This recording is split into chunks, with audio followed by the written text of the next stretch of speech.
ما بلاش تغلطوا الغلطة دي. بلاش لو انتوا عايشين في شقة ايجار ومش عاجبكوا السيراميك اللي محطوط في الارضيات ايا كان هو ايه، بلاط مثلا او سيراميك، مش عاجبكوا الالوان، ان انتوا بقى تغيروا السيراميك ده وتعملوا سيراميك جديد بورسلين كده، هتتكلفوا كتير قوي. وكمان هو بيت ايجار يعني هيبقى مكلف وهو مش حاجتك برضو في الاخر. في بقى اختراع حلو قوي اللي هو ال HDF ده، ارضيات بتتركب كده بايدك، كمان ممكن تركبها بنظام عاشق ومعشوق.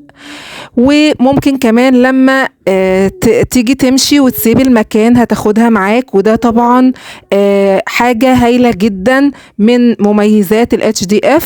وفي على القناة فيديو كامل ليه وكل مميزاته وأشكاله وحاجات كتير عنه، يعني لو حابين تعرفوا أكتر عنه. بس أنا دلوقتي حبيت أقول لكم تريكة كده سريعة لو انتوا ساكنين في إيجار وعايزين تحطوا فلوسكم في حاجة مش تضيع، لا انتوا هتاخدوه معاكوا لو هتغيروا السكن في اي مكان، مش هيبوظ يعني او هيتهدر او هيتكسر ولا اي حاجة.